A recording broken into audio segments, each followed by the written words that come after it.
So that was a beatdown. Hello and welcome into the Knicks-Verse. My name is George, and if this is your first time here, or you've been here before but have not subscribed yet, please do so, along with hitting that thumbs up button for me and dropping your comments. Definitely want to hear your thoughts and feelings about anything Knicks, and especially this game.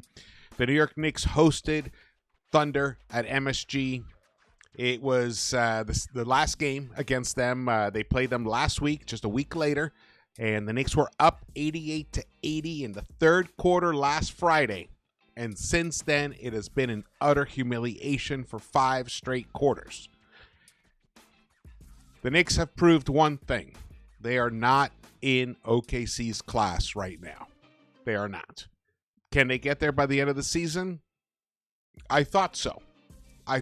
But the lack of effort lack of energy and focus, those are exactly Josh Hart's words, and that's exactly what I saw.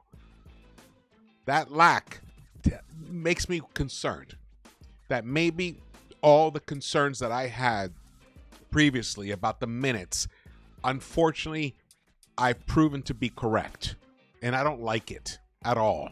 I wish I was wrong. I wish all those people, getting on my case about complaining about minutes and the minutes police and all that stuff, I wish you guys were right.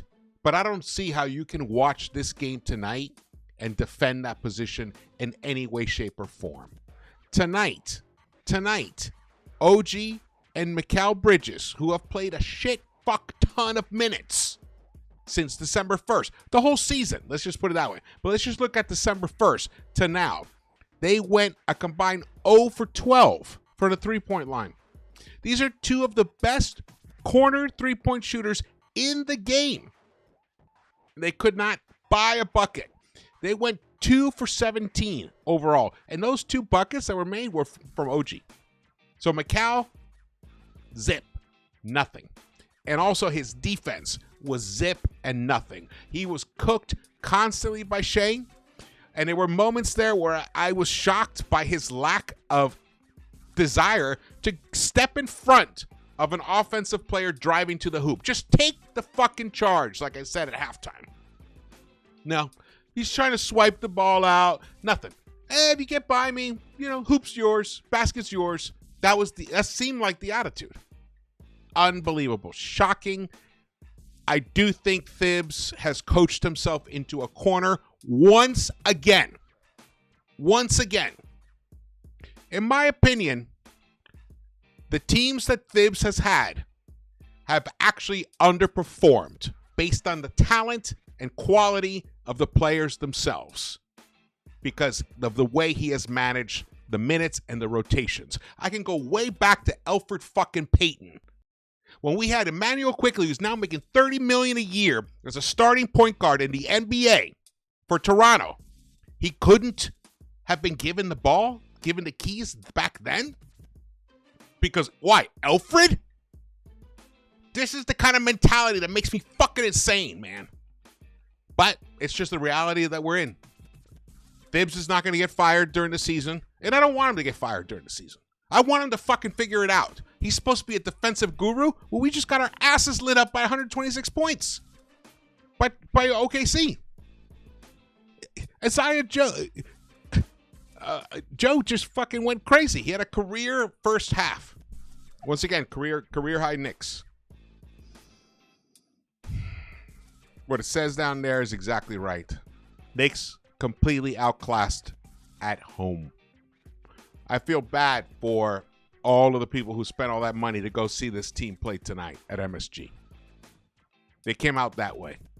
And I feel bad for the players themselves because they don't make a decision on the minutes. They don't make a decision on the rotation, who's in, who's out, and all that stuff.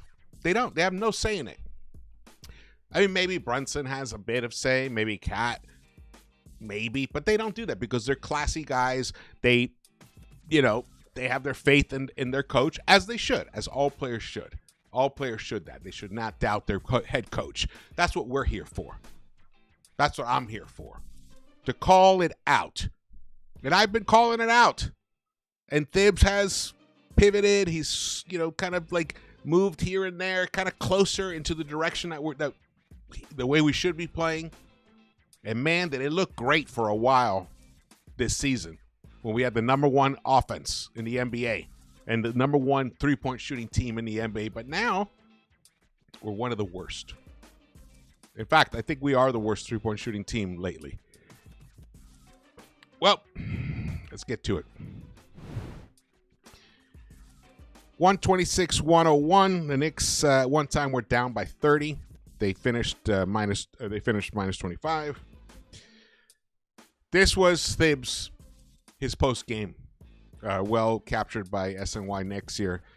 We started flat. We got in a hole. Our defense wasn't very good. OKC's a great team, but we have to be a lot better defensively. It requires a lot more than what we did today. I share in that. That's my responsibility. I got to make sure we're ready to go. Well, Tom, part of that is making sure your players aren't fucking cooked, because that's what they look like to me. And they've been looking like that to me for a while. But because of their sheer talent and ability that they have, they were able to overcome it. Overcome your abusive use of minutes. Playing guys 35 minutes straight in a game. 44 minutes. Mikal's he's averaging more minutes than anybody in the game today. These guys are cooked. They're singed. And I get it. You're worried. Oh, I put the bench in. We're going to start. Who gives a fuck? That's the way everyone plays. That's just how you have to play. No one can play. No one can average 36 minutes a game in today's game like this, where you have to run all the way out to the three-point line. Remember, this is not back in fuck 80s and the 90s, where hardly anyone shot threes, and all you had to do was just kind of like play within your area here. No, this is very different. They have to. Isaiah Joe was shooting 28-footers. That's a lot of ground to cover.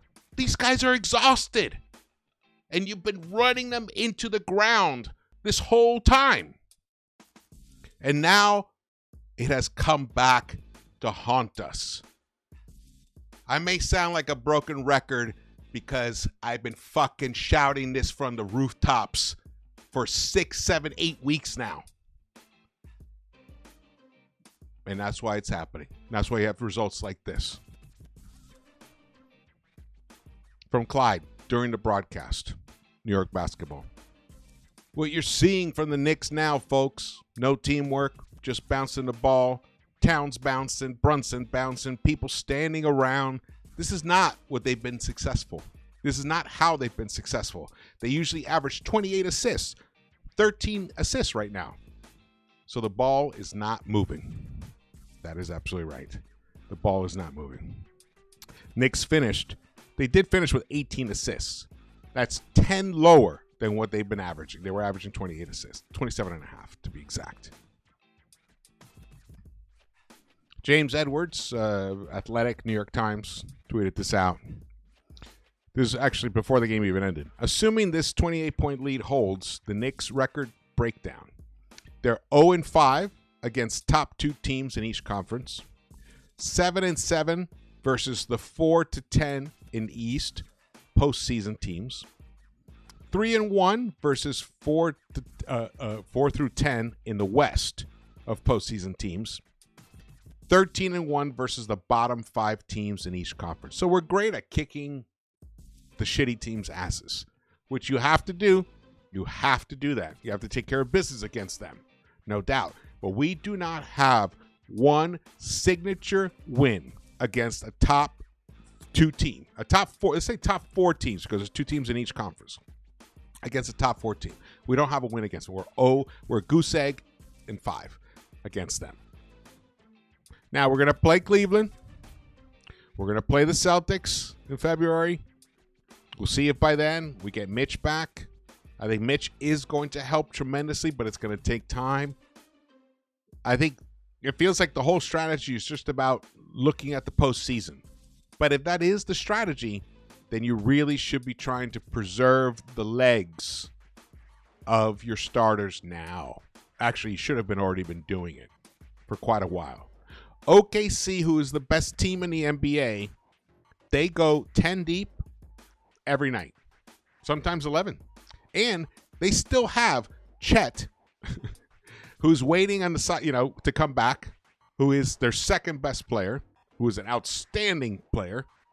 And they have Alex Caruso, all defensive player, who's been hurt, who will be coming back as well. So they could probably go 12 deep easily without really any kind of real drop-off. That is tremendous. Now, you might say, oh, wow, they have greater depth. Well, why don't we? We have, similar draft picks. It's not like they're, yes, they have a lot of top draft picks, but those aren't the guys we're talking about. Aaron Wiggins, second rounder. Aja Marshall, though he's out. Actually, he's gone now. But they have a lot of guys that are in the second round that have developed beautifully because they were given time to develop, time to find their games. Something Thibs doesn't even have like a moment. He doesn't even consider that for a fucking second. Though for some reason today he played Hawk Porty out of nowhere. Hawk Porty comes into the second half. We haven't seen this guy. I forgot what he looked like. Honestly, I forgot what he looked like. He comes in. And, man, does he get a great block? He shows tremendous athleticism and energy and activity out there. Nice little hook shots that he put in, stuff that Sims never does. But they've stuck with Sims. He stuck with him like what the fuck, man? Does he have something on you? Does he have like a P-tape on you or something? Like, why? Why haven't we seen Hawk Porty in like a month? Well, he was in it today. So was this guy. 0 points. 0 for 9 shooting. 0 for 7 from 3. I feel bad for him because I know he doesn't want to be that bad. Why would he? I'm sure he feels embarrassed that was his output tonight. But I will show you. I will show you this. Right here and now. I think I got this right here. All right, that's that. It's not what I wanted to show you. Let me get this guy out here.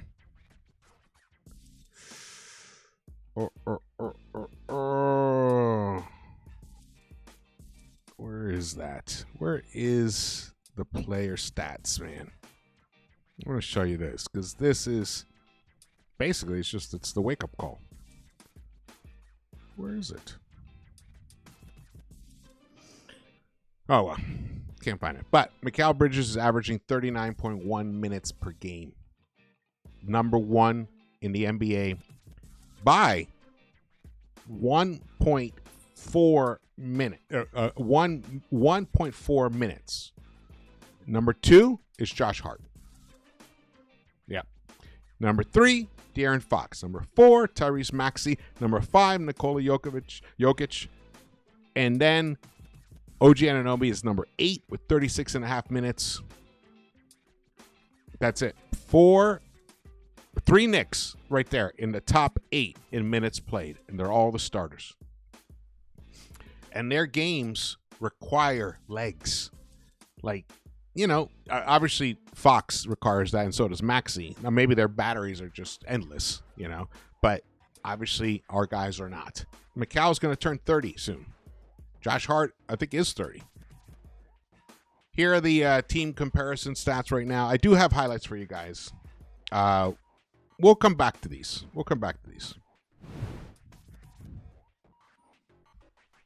All right, let's get to the highlights.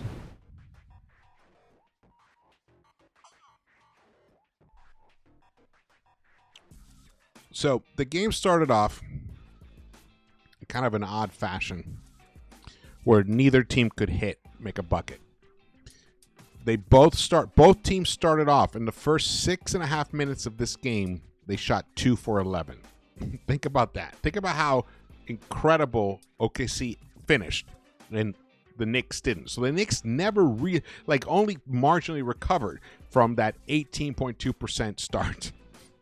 Both of them missed 2%. In fact, I'm going to show you this because it's eye-opening right here.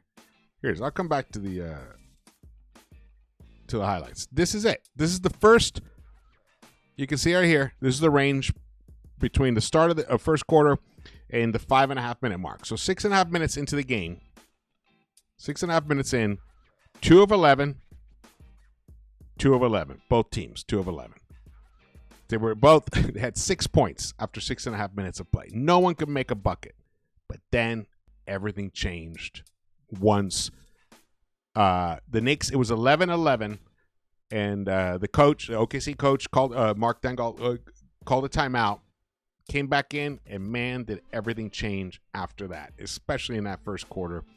And I will show you how that works here. You guys can all look this up yourselves too. And then from that point on, from that timeout right here, for the rest of that first quarter, they shot 88.1%, almost 82%. They made 4 of 5 from the three-point line. They scored 25 points in that period. They were up, but they even went on like a 14-0 run. The Knicks could only score 11 points at that point, and that was it. The first quarter was a total disaster. You can see it right here. They scored 31. The Knicks had 17 points in that first quarter, minus 14, lost by 25. So you can say basically the game was lost in that very first quarter right away. Now, why? That happens to a tired team. All right, we're back. Unfortunately, the highlights restart when we come back here. So, man, and that Shea played the entire first quarter, so did Dort. And I believe that Dengal did that because he wanted to make sure that they got out to an early lead and they were able to try and run away with it, which is exactly that game plan. Totally worked for them. Shea was 5 of 8 in that first quarter, 13 points for him. Isaiah Joe came in, played 4.5 minutes, 2 for 3. And he continued in the second quarter to just light it up. Dort hit 2 3-pointers as well. And he contributed with six points. He was a plus 14. Same with Shea, plus 14. Whoever was in there was a plus 14. In those 4.5 minutes with Aaron Wiggins, Isaiah Joe, plus 14, Shea Gilgeous, and Lou Dort, and then Jalen Williams. That was the 5 that they went with at that period. And they totally cooked the Knicks right there. They got 13 rebounds in that first quarter.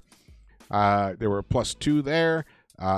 Only 4 assists for them in that first quarter, 3 for the Knicks, but they had 4 steals, which was huge. They also benefited tremendously off of the turnovers that we created. We didn't turn the ball over that much, but every time we turned it over, it was instant buckets for them. Because here, this is where it started. Look at that, 28-foot shot. Boom. Now, that one, okay, fine. You want to take that shot? Okay, fine. But, I mean, it's hard to get out there. But then this is how Mikal responds. From the left corner, no bucket, and then immediately they come down, score instantly. Now we're down 14. And that was it. That was the end of the first quarter, I believe. Cameron Payne came in, gave us a few buckets. Deuce, the return of Deuce tonight. We saw the return of Deuce tonight. That was a nice play for him there. There were moments where I thought, you know what, we might be able to get it going, and then stuff like that happens. Isaiah Joe just caught, he just became blazing hot in that second quarter. He was 4 of 4 from the three-point line, 6 of 8 overall, 17 points in that second quarter. He finished with a career-high 23 points in that first half. Career-high Knicks delivered once again. Shea Gilgeous finished with 19 points in that second half, and Jalen Williams finally caught fire. They were doing this without Jalen Williams, their second best scorer, and he finally got going. He was 4 of 8, finished with 10 points in that first half, and they were up. They lit us up for 70 points in that first half. The Knicks were down 27 by the midway point. They only had 43 points. They shot 31.8% compared to OKC 60% overall. They were 2 of 15 from the three-point line. That was Brunson's 3 and Landry Shamit's 3. That was it. Mikal Bridges was 0 for 6. OG Anunoby was 0 for 3. And that's just in the first half. Towns did not attempt a three-pointer. Josh Hart did not attempt a three-pointer. And Brunson only attempted 2 3-pointers. And these are our best three-pointers. three-point shooters. So OKC was really good at pushing us out of what works for us, and we bought into it. And a lot of times, I got to say, I think Brunson was forcing it, where when he drives into the paint, trying to collapse the defense, he should be kicking the ball out. But they have made a real interesting adjustment on this team. And by they, I mean the NBA. Now, some teams can execute it, and some teams can't. And then there's those teams in between who can execute it to varying degrees. But this is what they have done now. Some teams just put a big on Brunson, and some teams just put, just try to double team him, get the ball out of his hands constantly. And then there are teams like OKC that don't do that. They just stick man to man, one-on-one, and they try to encourage Brunson to beat his defender, which was Shai Gilgeous most of the night tonight. Shai Gilgeous at 6'6", he's a good 4 inches taller than Brunson, and he's an excellent defender. So combine those two things. So what happens? So when he drives, and then there's a little bit of hope defense in the paint comes over, there's a lot of congestion. It's hard to find the open guy in the paint. So the open guy's out on the perimeter, but they're not open because they're not leaving their man. So they're actually encouraging Brunson to punish them inside the arc, and he hasn't been able to because he's not the same player that he was at least 2 years ago. Definitely not the same player that he was 2 years ago in the paint. And last year he was incredibly efficient, but this year he is struggling, and I think a lot of that is just the minutes load, and they're encouraging him to bypass the pull-up three-pointer, the off-the-dribble three-pointer. I mean, the man took 2 3-pointers in the first half. He is a fantastic off-the-dribble and pull-up three-point shooter. I haven't seen him do it in like a very long time. So those are the adjustments that the NBA have made, and they're working. The Knicks have now lost 3 out of their last 4 games. 4 games. Wow.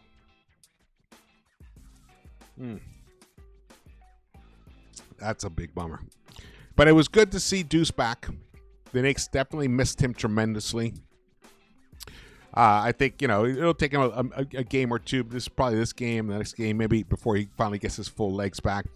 That was a terrible end to that third quarter, man.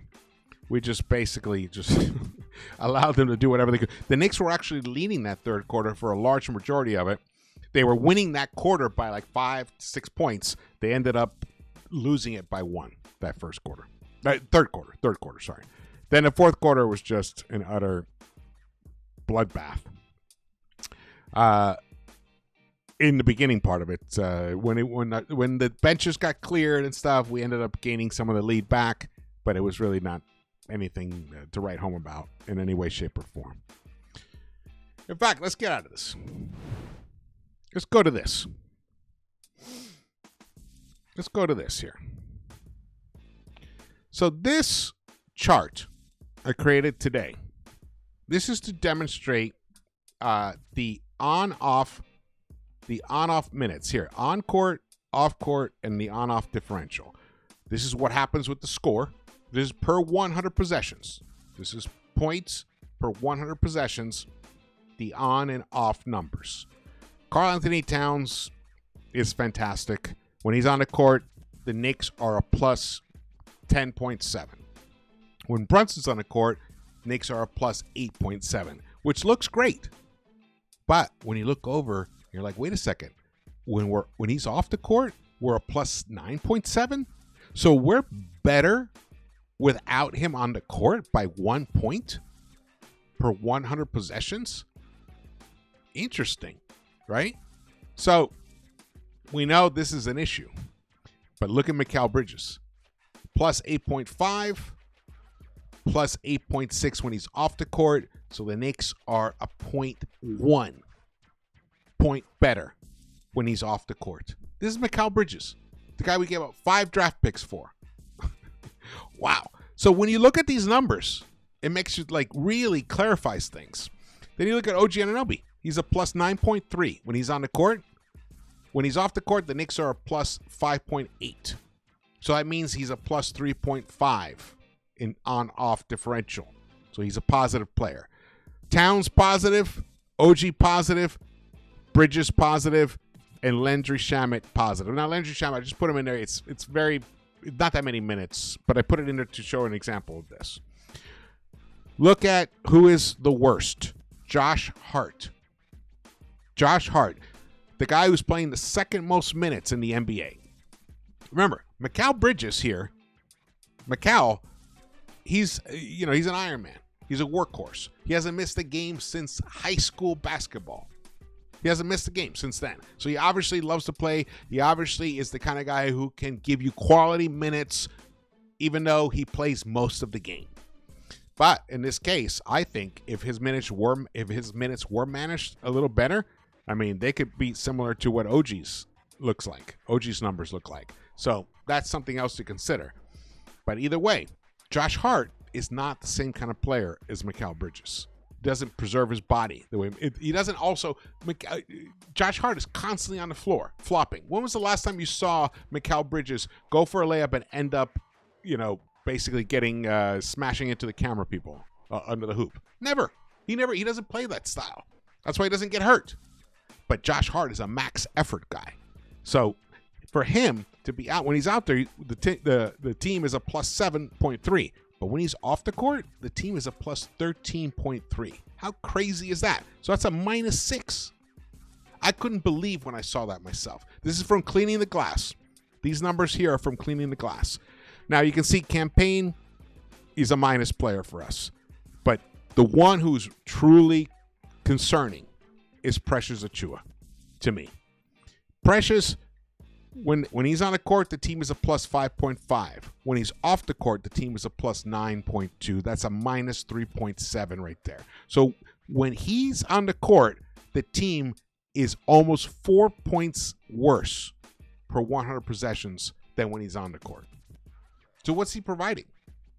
I mean, you need him to eat up minutes, so that's for sure. But his efficiency, his ability to score and to stop the opponents from scoring right now is very, very concerning. Then you can look at Jericho. Jericho, you can obviously see, he's a minus 1.6. Almost, when you're in the 1 range, that's pretty much almost negligible. But Landry Shamet is very promising right now. We have to keep giving him some more minutes. He's a plus 18.6. I hope that's not a typo. When he's off the court, we're a plus 7.9, so that's a plus 10.7. He leads the team in the on-off differential. But then when you look at the offensive ratings, here, this is from NBA Advanced Stats over here. Towns, he's a 120.7. Mikal, a 120.0. OG, a 120.1. Miles, a 120.4. Those guys are outstanding, and Jalen Brunson is just a 0.1 shy of reaching the 120 mark as well. Those guys, you can see in the defensive ratings, they're all plus players. The net rating plus 10.0 for Towns, plus 7 for Brunson, plus 8.3 for Mikal, plus 8.9 for OG Anunoby, and a plus 7.2 for Josh Hart. But look at Deuce, a plus 10.4. The team is much, much better when Deuce is on the floor with the starters and Hart is off the floor. This is just the math. And it's what I see as well. Well, we've all seen it. The team is just much better. He's a better offensive threat. He's more balanced. He's more willing to take the three-point shots when they're there. He's more willing to get into the paint and take that mid-range shot. Now, Josh has been hitting some big shots of late and stuff. But we're talking about overall, there's a big difference between the two. A 3.2. That is a big difference between them. And look at Precious. Precious is only a plus 2.4 in net rating. And this corresponds with the minus 3.7 in on-off points differential. So Precious is not the answer for us. It is not the answer. He either has to get better or we have to find someone who will play better. The reality of that. Now, Mitch might really help a lot. Because then we won't be seeing Precious playing the 5 as much. He'll be slotted over to the 4, especially in that second unit. And then those minutes when Thibs wants to go big. He has Mitch, Towns, and Precious. He could go really big with those guys when you're like against like the Clevelands of the world. So Mitch is going to be the key to this team being able to realize its full potential, which is crazy to say right now. Honestly, it's crazy to say. Landry Shamet at plus 10.4 in net rating right there. All right, let's get back to this. One thing I do want to show you guys. I want to show you guys something else. If I can pull it up. You guys should really see that other video that I put out the other day. Has the NBA figured out Thibs' Knicks. You should really check out. There was a chart there that shows direct correlation between the amount of minutes played by the starters and the drop-off in three-point shooting. The Knicks are now the worst three-point shooting team in the NBA during this period of time. They were once the best. I mean, I think still overall, they're probably number 4. But in the last 10 games, the Knicks are the worst three-point shooting team in the NBA. All right, here are the stats. Towns finished 23 points, 16 shot attempts for him. You know, I don't know about you guys, but I would not be upset if that 16 in terms of the field goals was 26. If he had an additional 10 shot attempts. Why shouldn't Karl Anthony Towns, who is going to be the starting center for the Eastern All-Stars, who is basically having a career year, why shouldn't he get an additional 10 shots? Why does Mikal Bridges need to keep forcing shots up? 9 shots right there. I mean, he could have just stopped at 5. I don't have it tonight. Or start driving. Start trying to finish. He couldn't even hit a mid-ranger. I mean, this guy is one of the best mid-range shooters in the NBA. Couldn't hit a mid-range tonight. And it wasn't necessarily that OKC was doing anything magical defensively. They played zone on us for a period of time, but we were already down by then. That was actually the second unit who started playing zone on us, not the first unit. Brunson was 7 of 15 overall, 1 of 2 from the three-point line, along with Towns. I can't believe they only took 4 three-point shots. Their shot distribution has to be fixed, but he was the high man with 27 points. Finished with 5 assists only.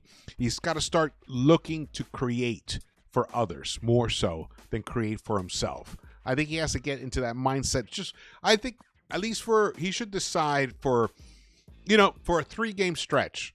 I'm going to focus completely on setting my bros up to make buckets.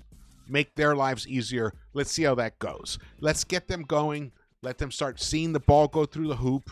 Get them more comfortable. Because he knows when he really wants to, he can get a bucket, though he has been missing a lot of bunnies of late. A lot of bunnies. And that's surprising. But that's where we're at right now. We did see. So you saw Hawkporty played 13 minutes. 1 of 2, got 2 rebounds. He did get a block. The New York Knicks shot 12.9% from the three-point line. 38.5% overall. But they did attempt, I think, 10 more shots than OKC. The plus minus, just fascinating to look at this. Deuce was a minus 21.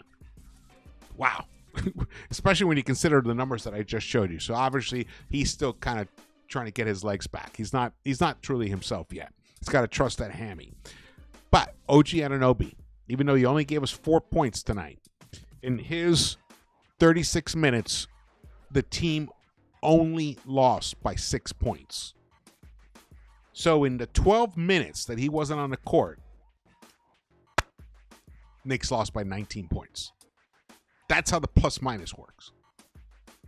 The 12 minutes he wasn't on the court, the Knicks lost by 19 points. And remember, it's not like like the previous game where Thibs finally went to the bench and then immediately 12 points disappeared from our lead. It wasn't like that at all. The Knicks were already down 30 at one point, or 28 and 30 when OG was on the court, or was still in the game before Thibs completely turned to the bench. Bridges a minus 23. Towns a minus 10. So Towns and Anunoby were doing their job. Brunson, minus 23. Hart, a minus 23. Precious Achiuwa played 6 minutes. Look how poorly he played. 6 minutes he played, the Knicks were outscored by 16 points in those 6 minutes. He's a part of it. Big part of it. And Deuce, the Knicks were outscored in his 20 minutes by 21 points. And he's our best guy off the bench. So right now, the team is a bit lost. It's a bit rattled. It is suffering from a lack of energy and focus.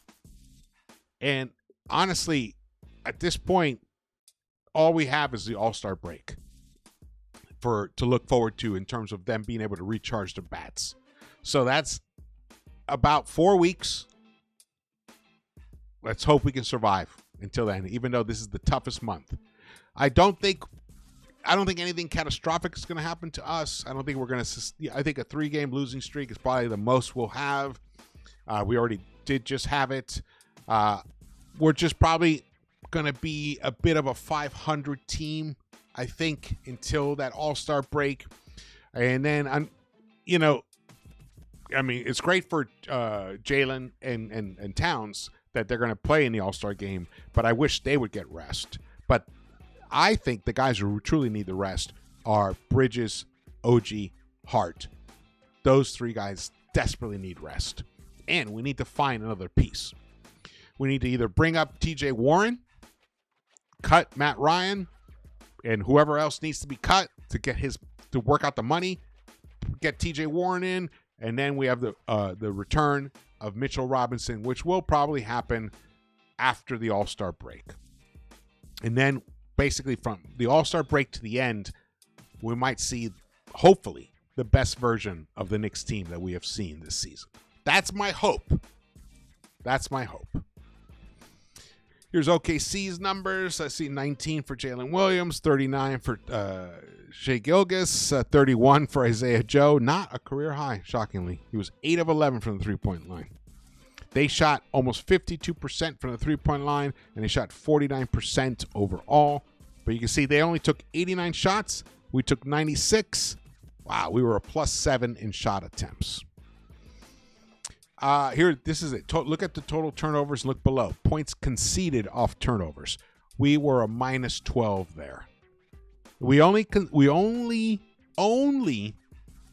Oh, that's us. We were a +12. Oh no, we were a +12 there. Oh, okay. Oh my God, can you imagine if it was a reverse? I don't even know how that could have even been. That's crazy. That's crazy. Well, at least we were able to, capitalize on those opportunities. We did win the offensive rebounding battle. We were a +8 there, but we lost the overall rebounding battle, a -3, 46-43. We hit all 23 of our 23 free throw attempts. Fantastic there. That's a great thing. Not much really to be happy about here, but yeah, that's great.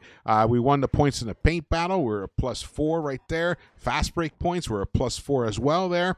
Can you imagine what a beatdown this would have been if we hadn't been? But they shot 14. They made 14 of 27 three-pointers. They didn't even take 30 three-pointers, and they connected on 14 of them. Wow. And they're not necessarily an elite three-point shooting team. They are a good one. Isaiah Joe, when he gets going, he can be fantastic, but that is embarrassing. Embarrassing is the key word here. I hope that somehow this lights a fire in these guys and they're able to overcome whatever they're going through physically and mentally to bring it together and get back to the team that they were in December. Now, they were playing inferior opponents back in December, and now they have the toughest strength of schedule for the remainder of the season. But that's the NBA. You got to deal with it. Got to rise to the occasion. I think they can do it. I think they have it in them, but it does require them to band together and give a max effort every single night for 48 minutes. And that is tough to ask of a team that is exhausted. But maybe they can figure it out. These are elite athletes. They're pros. I think it's possible. I think they can pull it off. All right. Thank you so much for watching this. My name is George. Please subscribe, hit the thumbs up button for me, drop your comments, and share the video. That would be helpful. And I will see you around the Knicks-Verse.